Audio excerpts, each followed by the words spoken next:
consider 5 things that you see and tell me what you see. I see red. Not sure if that's a leaf or a flower. I see the lower branch moving up and down. I see an opening, feels like a portal. And I see Daisy in peace. And what are 4 things that you hear? The wind, the moving and raking of something over there. Birds chirping, some leaves rustling.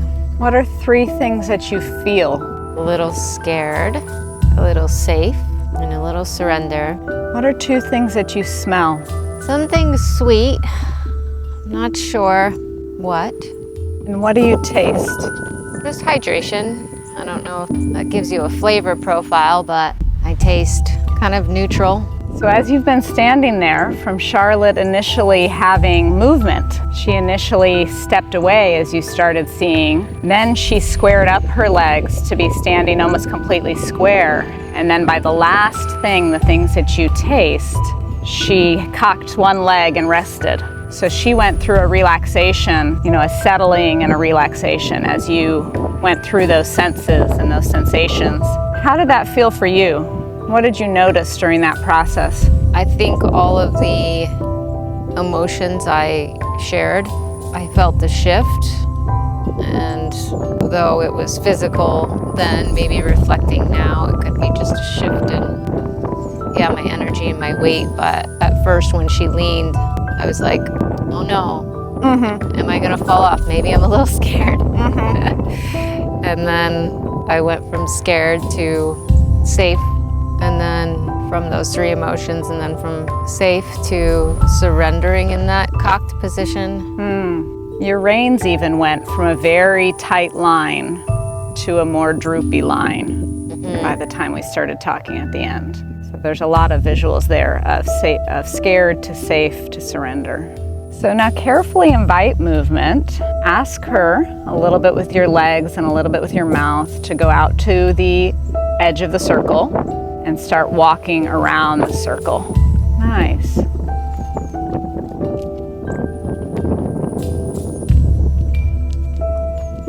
She's gonna step over the pole, so just lift your body a little. She skipped it, bring her on in. Perfect. Now ask her to walk around the outside and feel your own body move. Remember to kind of roll back on your pockets just a little bit to get a nice straight line in your lower back. And feel the shift from side to side. Allow that movement. We're going to go through a brief body scan where you'll think about each part of your body and intentionally let it go. Let go of the tension you're holding. Relax your mind and your body. And start all the way at the top of your head with your forehead. Release your temples.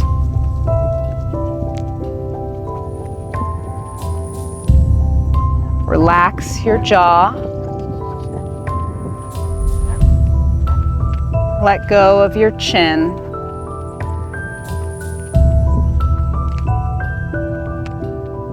Breathe through your neck.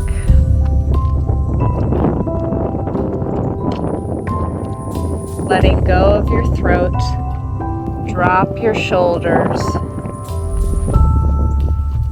Release from your chest.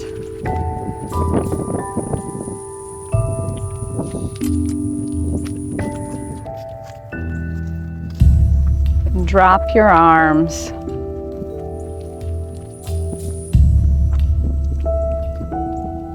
And settle into the movement of your hips.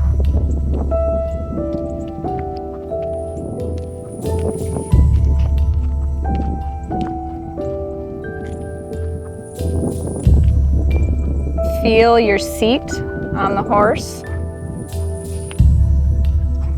and let it go. Relax your inner thighs.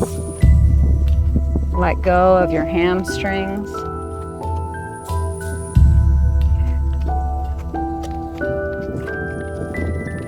Let go of your calves.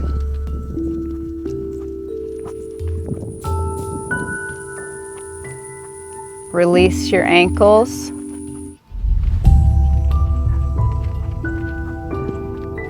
Relax the top of your feet.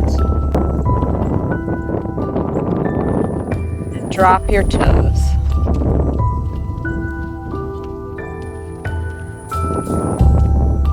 Take a deep breath in and let it go. And slowly let the ball drop from your head to your seat and ask her to stop. What part of your body did you feel the most change in? In my legs, in my lower half, my ankles. It went from what to what? Tense to heavy. Yeah, heavy. Any feeling, any emotions that came up with that shift? Yeah, I mean, I think it's just another surrender to being supported moment. She's licking and chewing. What do you think about that? Interesting, huh? It's really good. What are you surrendering to? Or what are you surrendering? To the flow, I guess. I think even though I try to navigate in a way that is through intuition, even through some of that can be forceful because I'm following and then I'm like, oh, I think I got it, and then I still eventually lead, and so maybe it's a leading thing where I surrender at times, but I don't live there for a while. I just then want to lead.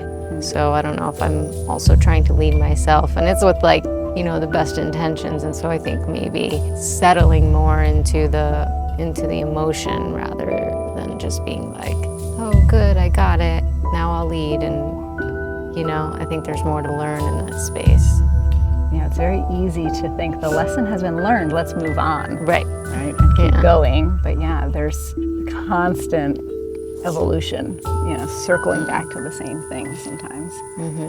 Learning things over and over again and seeing it in a slightly new way. I think that's the point. I guess life is just, circle, there's no end game, and goals are good, but it's not I don't know, there's not a finish line. And she's cocking her foot and licking her lips at that. Letting that integrate. Yeah, and I think actually maybe the way that it's relating to my pain is there's a goal. I have a trip. And I think what it's telling me and what she's telling me is that instead of being in that I'm looking for kind of getting through the next plateau and getting there and just feeling better, that it's we can still feel better right now. In even the state we're in, even though our body's a little bit more fragile now, and even though there's a goal to get to, we can still get better now, whether it's just through just being in better energy and it's now where it's okay, well, if this is what I'm gonna have to deal with the rest of my life, who knows, then you might as well get used to it. You're saying live in the moment, right? Yeah. Actually live in the moment that you're in. Accept where you are, find joy, find peace, find calm where you are, find the relief that you have. There's a lot of variations of very, very painful to a little bit painful, and you're somewhere on the spectrum, but you can be grateful you're where you are in this present moment. Yeah, I think definitely grateful. And she's licking and chewing again.